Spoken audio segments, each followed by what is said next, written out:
Amadas hermanas, ¿qué nos dice cuando leemos el Salmo 42, lo que expone David desde lo íntimo de su corazón? ¿Qué podemos percibir en el sentir, en el pensamiento, en el ánimo de el cantor de Israel? En la poesía de David encontramos diversos momentos que quedan plasmados en la forma en que él se ve a sí mismo, particularmente respecto de su relación, de su trato con Dios. David se describe de diversas maneras al cantar sus salmos. Algunos de ellos son sumamente emotivos y elocuentes. Son la razón por la cual nos sentimos identificados con lo que el poeta expone allí, porque no solamente abre su corazón a través de los salmos, sino que también expresa la intimidad de sus estados de ánimo delante de Dios, lo cual nos ayuda a nosotros a pensar que no importa cómo nos sintamos, podemos ir a Dios en cualquiera que sea nuestra experiencia y nuestra circunstancia. En algunos momentos, David se describe a sí mismo de una manera dolida, miserable. En otras, extremadamente gozoso y feliz. En el Salmo 22, David se describe como un gusano. Es un momento de profundo quebranto interior. Pero en el Salmo 23, David se describe a sí mismo como una oveja en plena confianza de la providencia y de la protección de Dios. En cada caso, lo que el poeta está haciendo es atribuirse a sí mismo las características de algún animal que usa como metáfora, la figura que describe su condición interior. Así es como la manera en que nos vemos a nosotros mismos al considerar nuestra condición interior puede asemejarse a las figuras o imágenes que vemos alrededor de nosotros. Nos definimos como un ave que canta con un trino fino y alegre en la adoración.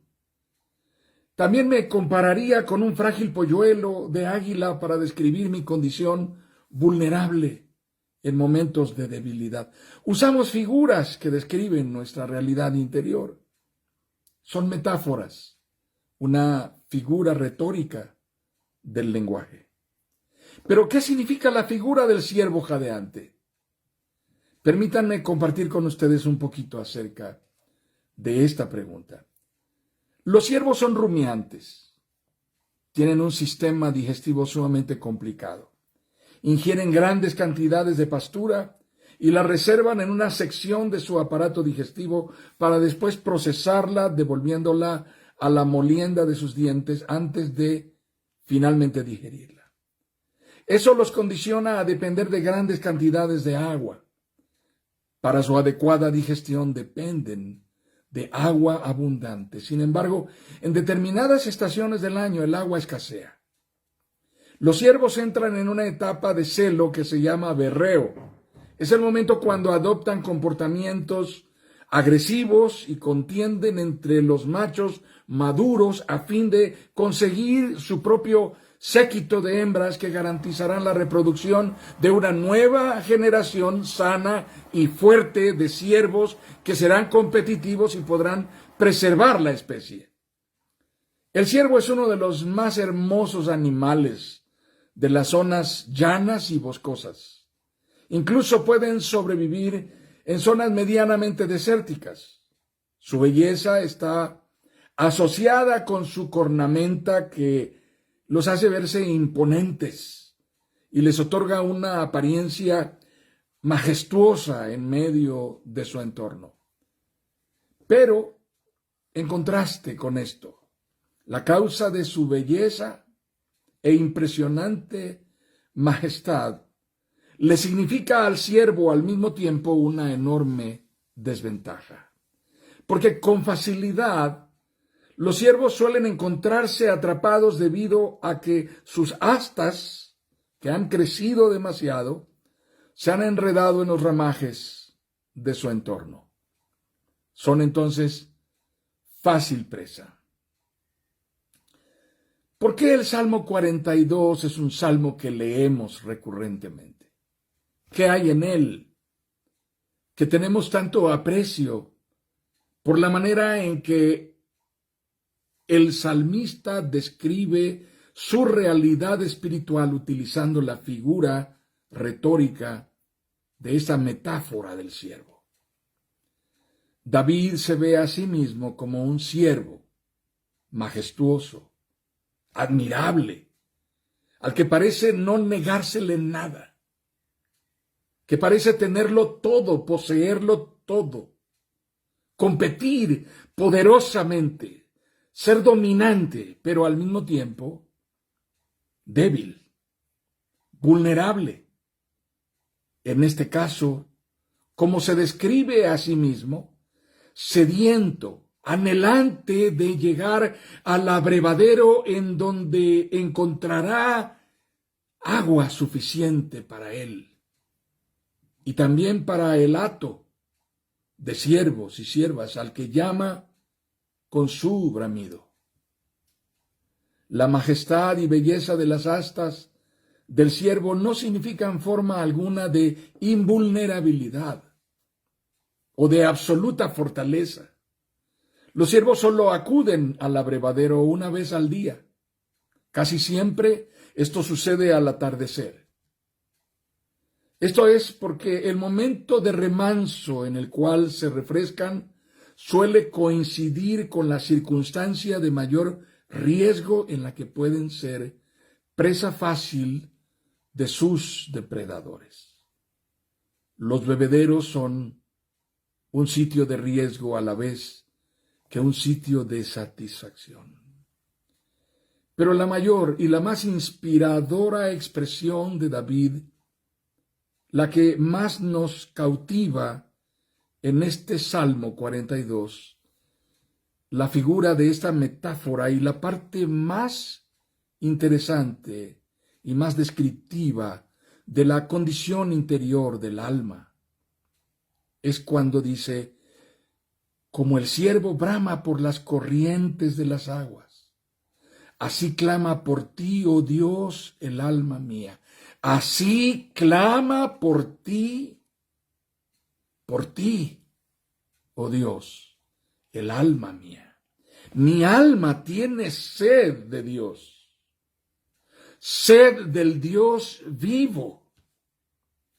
¿Cuándo vendré y me presentaré delante de Dios? En nuestra generación, amadas hermanas, la cultura predominante nos lleva a sobrevivir transcurriendo entre la autoconfianza y la autosuficiencia arrogantes. Este es el posicionamiento del hombre de nuestro tiempo. Este es el posicionamiento que se cultiva, el que se le enseña a las nuevas generaciones. Confía en ti mismo. Di para ti mismo: sí puedo. No necesito a nadie.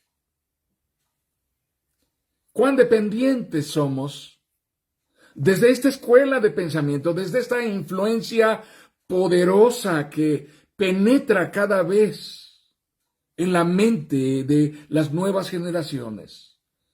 Cuán dependientes somos realmente de Dios.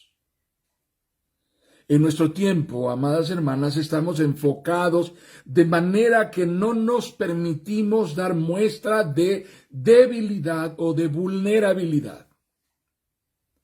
Esto es porque nuestra inclinación es siempre a mostrarnos suficientes, bastantes, sobradamente aptos, desde nuestra condición de arrogancia y de autovaloración. Hemos sentido nuestro exceso, nos percibimos capaces de vivir sin Dios. ¿Saben ustedes a qué momento de la historia de la humanidad nos refiere esta actitud? ¿Hacia dónde nos remite esta autopercepción que tenemos? Esta condición de resistencia y reticencia a mirarnos como dependientes y como vulnerables y a autodefinirnos y a autopercibirnos como autosuficientes. Sí, nos remite al Génesis. Nos remite al momento mismo del Edén en donde el hombre decide darle la espalda a Dios, prescindir de Dios. Para algunas de ustedes, como madres, tal vez tendrán un poquito fresca en su memoria la ocasión en la que por primera vez su primer hijo o su hijita, la primera que les nació, decidió que no necesitaba caminar de la mano de mamá por la calle. Suéltame, yo puedo caminar sola. Y un pequeño quiere caminar 3, 5, 10, 15 pasos adelante de su mamá y correr por la acera, mientras a su madre las entrañas le dan un vuelco por dentro, porque tiene pánico de que en algún momento haga algo en lo que ella no podrá tener control sobre su comportamiento. No podrá protegerlo del riesgo que le rodea. Puede hacer algo inesperado y en algún momento ese pequeño estará en riesgo. ¿Cuándo comienza a suceder eso? Tal vez el niño comienza a caminar al año, al añito apenas. Poquito después del año, tal vez estamos hablando de 1 año y medio y ya se siente con la capacidad de correr por sí solo. Ya puede autodeterminarse y él siente que puede protestar cuando algo que le están haciendo no le agrada. No me gusta que hagan eso. Nuestra pequeña nieta tiene apenas 8 meses. Y ahora ella también comienza a mostrar que tiene carácter. Así que me pregunto cuándo será el momento en el cual ella querrá caminar por sí sola y no querrá que nadie la sostenga. Ahora mismo, cuando está gateando y ya puede atravesar de un lado a otro de la casa, si la queremos sostener demasiado tiempo en brazos, ella lo que quiere es que la bajemos de nuevo. Este es un comportamiento natural en los bebés. Hemos pasado toda la historia de la humanidad diciéndole a Dios, no te necesitamos. Hemos pasado toda la historia de la humanidad desde el Génesis diciéndole a Dios que podemos prescindir de Él. Esta forma de pensamiento es la que nos describe al no poder entender cómo es posible que nos sucedan cosas como las que estamos viviendo ahora, la pandemia, millones de muertos, solo en nuestro país casi 200,000 personas fallecidas. Es impresionante, ¿no les parece? ¿Cómo es que nuestra autosuficiencia no ha sido capaz de darnos una respuesta para esto que está aconteciendo? Aún desde nuestra propia experiencia cristiana de fe, hermanas amadas, solemos negarnos a reconocer completamente, plenamente, cuánto dependemos de Dios.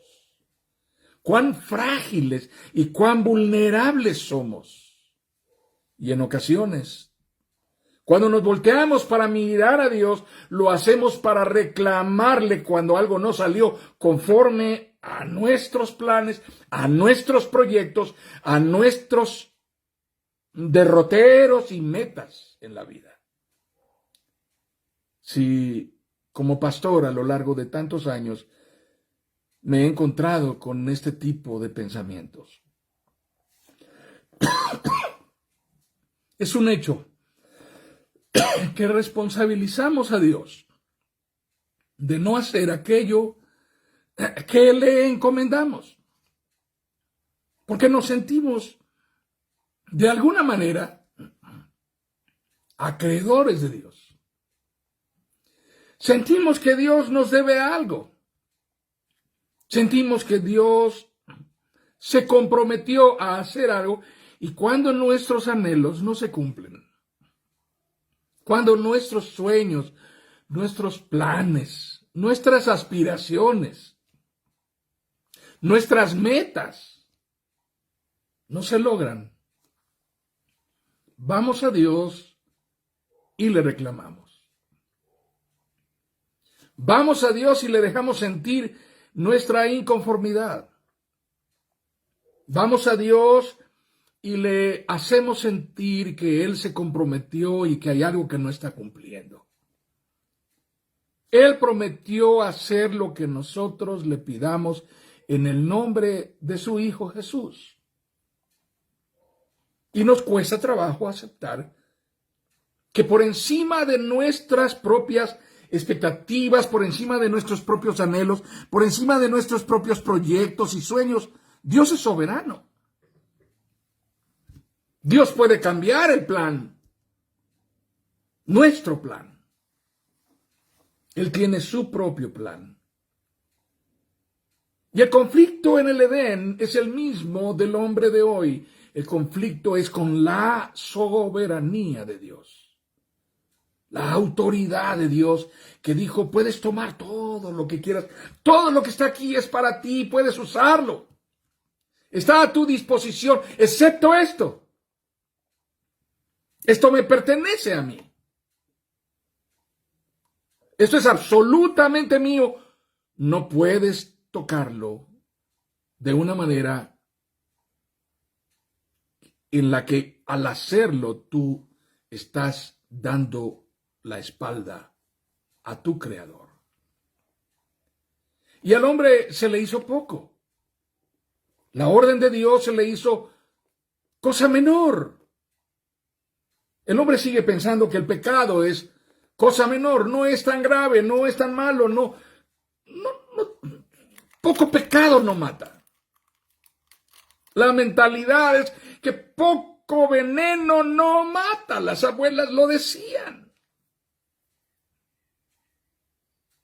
Así que estamos dispuestos a correr el riesgo de intentarlo.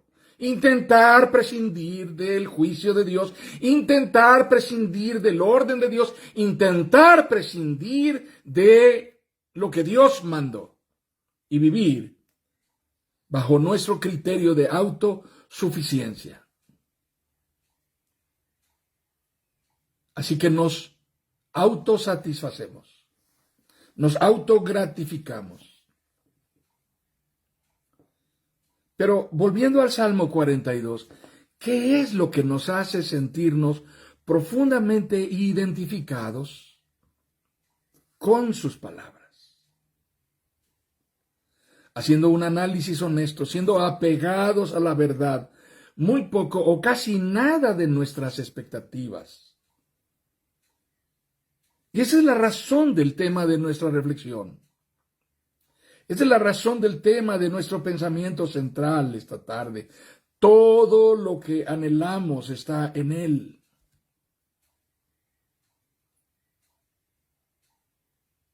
Nuestras expectativas, nuestras búsquedas, nuestras ansias y nuestros anhelos, preguntémonos, ¿qué tanto de ellos están centrados en Dios?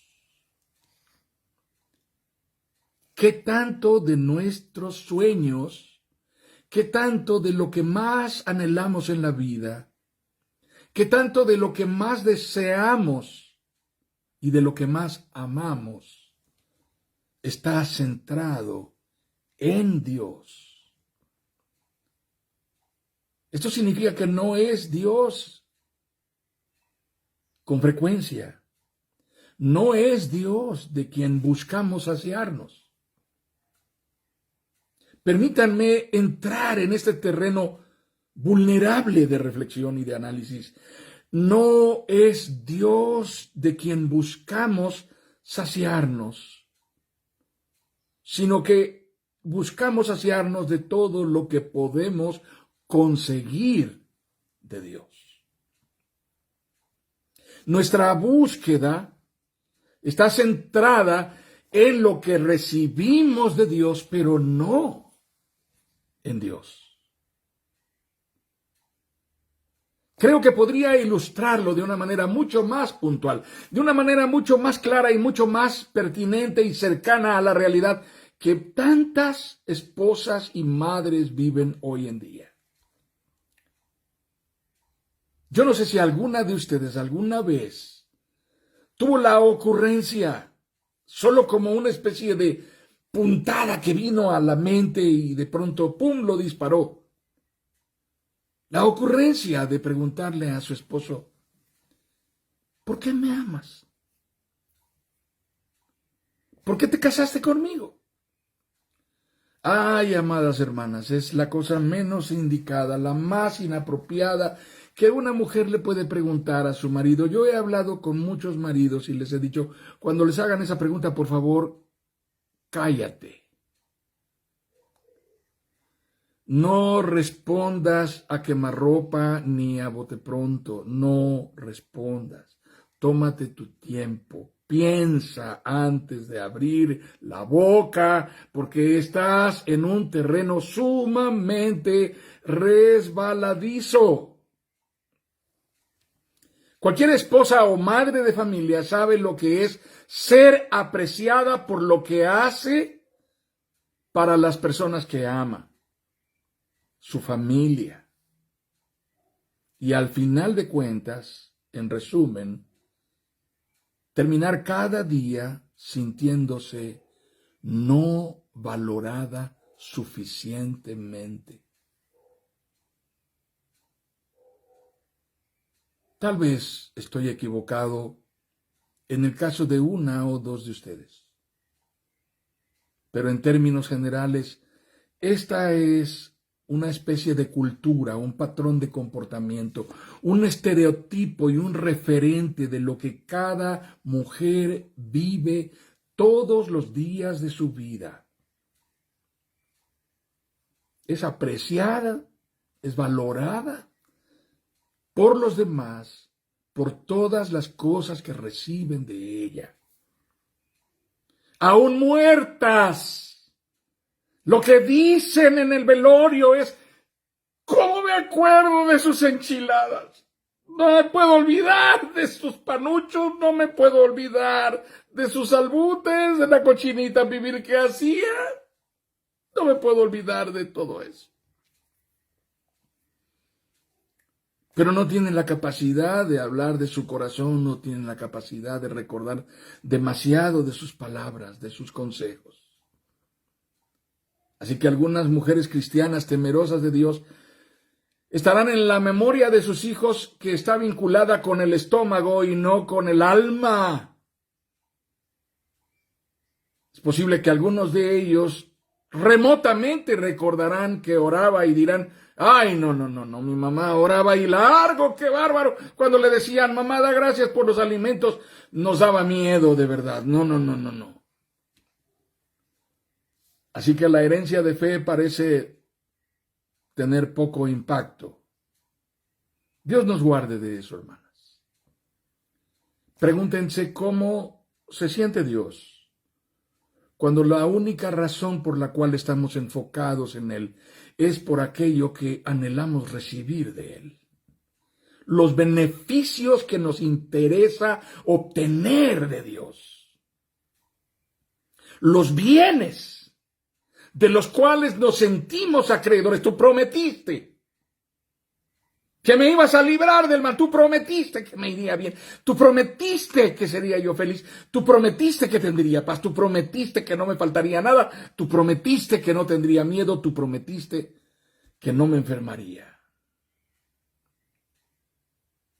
Lo que le decimos a la madre, a la esposa, es: me gusta lo que recibo de ti, pero no estoy seguro de que tú me gustes. No estoy seguro de que tú me gustes. No estoy seguro de que me interesa lo que tú eres. Así que nosotros ya comimos, nosotros ya bebimos, nosotros ya disfrutamos. Es posible que ni siquiera nos dimos cuenta de que para ti no quedó suficiente en la cazuela. Pero está bien, estuvo muy sabroso. Lo celebramos. Ojalá lo vuelvas a hacer pronto, porque nos gusta que lo hagas. Esta realidad es más profunda de lo que nos imaginamos. Es doloroso que si nos acercamos a nuestro hijo con un dulce en la mano, le preguntemos, ¿qué quieres más, a tu papi o al dulce? Y nuestro niño se quede pensando y mirando el dulce y diciendo, el dulce. Pero se dispensa en un niño y nos da risa su respuesta.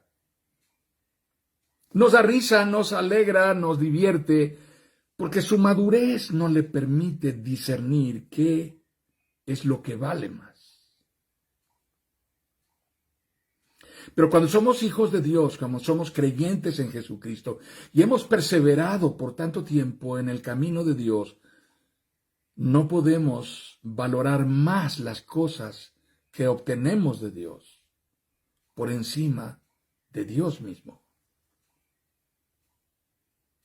Dios es infinitamente más valioso y significativo que cualquier cosa que pudiéramos anhelar, desear, aun cuando la deseáramos con toda nuestra alma, con todas las fuerzas de nuestro ser, con toda la intensidad de nuestras entrañas.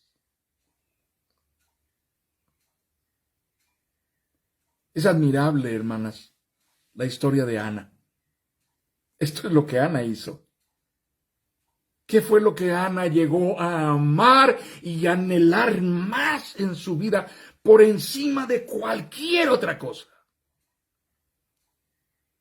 Claro, la maternidad. Ana amó de tal manera el sueño de ser madre, que cuando Dios miró el corazón de Ana, transformó su realidad triste y doliente en una realidad de gozo, de satisfacción. Pero lo más sorprendente de la historia de Ana es que cuando finalmente Dios obra en ella portentosamente para concederle el milagro maravilloso de la maternidad, lo que Ana hace es tomar a su hijo y entregarlo a Dios. Porque para ella, por encima del anhelo de la maternidad, el propósito principal de su vida era agradar a Dios, agradecerle a Dios, honrar a Dios. Quiero que entremos en este proceso de concluir nuestros pensamientos con esta pregunta: ¿cómo podemos hallar nuestra vastedad en Dios? ¿Cómo hallarnos vastos y suficientes en Dios? Amadas hermanas, la razón por la que nos sentimos desesperados y profundamente desalentados y frustrados en nuestra experiencia cristiana no es porque Dios no cumpla sus promesas. No es porque Dios no haya sido fiel y veraz, sino porque nuestras expectativas y anhelos centrados en nosotros mismos, en nuestras metas y en nuestros derroteros, no se ven cumplidos en tiempo y forma como nosotros lo tenemos diseñado. Nos frustra, nos lleva a la sensación de derrota, aún más nos provoca ansiedad y angustia el hecho de que nuestro proyecto de vida para nosotros y para nuestros hijos, nuestros seres amados, no se vea cumplido. Ver nuestros planes quebrados no necesariamente significa que estamos fracasando. No significa que todo está saliendo mal. Ver nuestros planes incumplidos no significa que Dios no esté en control. Esto es bíblico. Lo sabemos, la palabra lo dice. Él señorea por encima de todo, aún por encima de las circunstancias más adversas. Es precisamente porque Dios está al control que las cosas salen de nuestro control. Es precisamente porque Dios está al control que las cosas terminan cumpliéndose de manera que Dios es mayormente glorificado en ello, por encima de nuestra propia satisfacción. ¿Cuál creen ustedes que era el anhelo, el sueño de Saulo de Tarso cuando llegó a Damasco? Dios cambió en cuestión de horas su proyecto de vida. Y él no lo supo en ese momento. El único que recibió una revelación de Dios para saber cuál era el plan de Dios para la vida de Saulo fue aquel hermano Ananías que fue enviado a bautizar al perseguidor de la iglesia. Dios le dijo a Ananías: ve, no tengas miedo, ve, porque instrumento escogido me es este para llevar mi nombre delante de príncipes y de reyes. Yo le haré saber a él cuánto le es necesario padecer por causa de mi nombre. Consideremos la experiencia de un sumo sacerdote en el entorno del pueblo de Israel. Es una historia del Nuevo Testamento. Zacarías y su esposa Elizabeth, mayores, anhelantes de un hijo que no parecía llegar. Finalmente, cuando ese hijo es anunciado, Dios revela que tendrá un ministerio glorioso como el heraldo del Mesías prometido. Me imagino a Zacarías, que más que padre parecía abuelo. Lo vivo yo como abuelo ahora. Ahora en nuestra experiencia, uno quiere consentir a los nietos. Cuando uno es padre, uno quiere poner orden. Cuando uno es abuelo, uno quiere hacer lo que el nieto quiere. Así que Zacarías fue un padre con un perfil más de abuelo que de padre. Cuando supo que sería padre, enmudeció. Y yo supongo que cuando tuvo la revelación de Dios acerca del ministerio que tendría su hijo único, primogénito, Zacarías casi enloquece. Así que yo creo que Zacarías, el viejo sumo sacerdote, habrá ordenado que al niño le confeccionaran su primera túnica sacerdotal para vestirlo con ella como digno hijo de un sumo sacerdote. ¿No harían ustedes eso? ¿No es lo que hacen los padres? Los padres que se dedican al ganado, a las vaquerías, no le compran al niño sus primeras botas. No le compran al niño sus primeros pantalones vaqueros. Su primera reata del azahar, no le compran acaso un pequeño fuste para un caballito pequeño que van a sentar el niño encima de su silla de montar. Eso hizo Zacarías. ¿Cuál era el anhelo de su corazón sino ver a su hijo cumpliendo el ministerio de heraldo del Mesías desde el sumo sacerdocio de Israel en el templo, frente al pueblo, en el altar del sacrificio? Pero hermanas, el niño creció y todo comenzó a salirse de control. El niño decidió abandonar los votos sacerdotales, decidió irse a vivir en el desierto. Parecía un hippie enloquecido vistiendo una piel de camello y predicando en la ribera del río Jordán. ¿Qué es esto? Todo está fuera de control. Este es un ejemplo de cómo algo que nos angustia, porque está fuera de nuestro control y nuestro proyecto de vida, parece finalmente no estar fuera del control de Dios y parece no estar fuera del agrado de Dios. Porque aún en aquello que vemos que está sucediendo diferente a como lo habíamos pensado, Dios sigue teniendo el control soberano y está glorificándose en ello. Qué difícil ha de ser para quien ha perdido a alguien que ama en estos tiempos, a veces más de un solo miembro de una familia. Entender que en medio de todo eso, Dios no ha perdido el control. Dios sigue glorificándose. ¿Cómo poder perseverar en esperanza en medio de la adversidad? Cuando las cosas ya están completamente fuera de todo lo imaginado y el dolor es tan profundo, casi insoportable. Y en medio de ello ver la mano gloriosa de Dios, a pesar de todo. David habla de los que están alrededor suyo. David habla y describe en el Salmo 42 a aquellos que se le acercan para decirle, Dios no lo va a oír.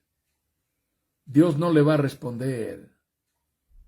Está clamando al aire. Ya perdió el favor de Dios. Son quienes pretenden confundirlo en su convicción interior acerca de su plena dependencia de Dios. Amadas hermanas, para quienes nos observan cómodamente desde afuera, la percepción de la realidad suele ser engañosa, tanto que puede alterar nuestra propia capacidad para afrontar las circunstancias adversas, sobre todo a la altura exacta de demandas que implica el duelo, la pérdida, el sufrimiento. Así que cuando somos engañados por una percepción equivocada de la realidad, quienes están alrededor de nosotros, comenzamos a plantearnos alternativas erróneas que nos llevarán a soluciones que no servirán de nada. Esta es la circunstancia cuando en medio de la adversidad nos acercamos a quien está en el ojo del huracán con un mensaje superficial, con un mensaje pobre que no significa ninguna ayuda. ¿Han oído a alguien diciéndole a una viuda, échale ganas, vas a ver que todo se va a superar? Diciéndole a una familia, la vida continúa, tienes que levantarte, tienes que salir adelante, tienes que perder el miedo, tienes que sobreponerte. Qué fácil suena todo eso. Ese es el típico mensaje motivacional que cae como una cubetada de agua helada sobre quien está sofocado, buscando sobrevivir mientras lo invade el duelo. Preguntémonos, ¿sigue Dios siendo el mismo Dios de mi salvación ante el duelo y ante la adversidad? ¿Sigue Dios siendo el mismo Dios de mi salvación ante aquello que no puedo dejar de experimentar como un profundo dolor, como una pérdida que no parece poder ser superada ni compensada? Hermanas, no son ganas lo que se necesita, no es cosa de ánimo, de motivación, de pensamiento positivo, ni siquiera es cuestión de suerte o de buena vibra. El salmista describe bien al decir, tengo sed de Dios, del Dios vivo. Este es el sentido agonizante de su clamor y en ocasiones es tan idéntico a nuestra desesperada condición interior. Esto es muy real. Nuestra adversidad nos pone a prueba, y no en materia de motivación o de ánimo, sino en algo mucho más profundo y mucho más determinante, que son nuestras convicciones espirituales. Cuando el suelo se hunde debajo de mis pies, ¿qué es lo que me sostiene? ¿En qué creo? ¿De quién estoy tomado? ¿De quién estoy aferrado? ¿A quién encomiendo mi alma? Cualquier circunstancia que significa agonía del alma no es sino una prueba a la que está expuesta nuestra fe, un proceso adverso y complejo que involucra decisiones que nos confrontarán profundamente para ser finalmente guiados a declarar nuestra más sólida certidumbre acerca del trato soberano que Dios tiene con nosotros y de la manera en que Él hará providencia fiel en nuestra vida. Precisamente cuando estamos atravesando por la noche más oscura y cuando más desesperados podemos estar, es el tiempo de hallar en el Señor todo socorro y providencia. Es el tiempo de hallar en Él nuestro único refugio. Es real que en ocasiones nos refugiamos en diferentes fuentes de certidumbre que parecen ofrecernos cierto alivio en nuestro afán por encontrar diversos satisfactores que sirven como analgésicos al dolor que nos agobia. Podríamos llegar a pensar que lo que nos va a llenar es una relación con alguien. Y ahí colocamos todo nuestro interés. Lo hacemos con nuestro esposo, con nuestra esposa, con nuestros hijos, con nuestros padres, con nuestros hermanos. En ocasiones queremos saciarnos de quehaceres que nos validen, que nos retribuyan seguridad, aprobación, satisfacción, algo de gozo. Nos refugiamos en el templo, en las actividades eclesiásticas, en el compañerismo que experimentamos con los hermanos, en pertenecer a una o a otra organización de nuestra iglesia. Todo eso parece llenarnos medianamente, parece darle significado o sentido a nuestra vida. Parece que es una forma de obtener una mediana validación, una mediana certidumbre. Pero, ¿qué pasa cuando todo eso se acaba? Cuando no podemos continuar haciéndolo con la normalidad con que siempre lo hacíamos, cuando no contamos con eso, como está sucediendo ahora mismo.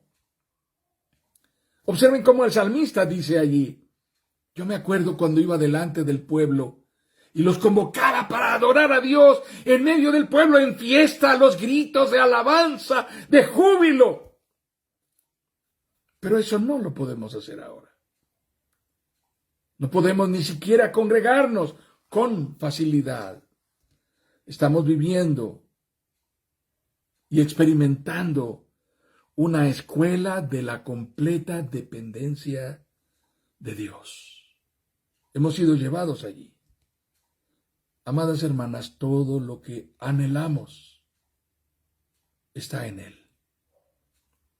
Todo lo que necesitamos y de lo que dependemos en nuestra vida no está en lo demás, ni en los demás. Está en Él,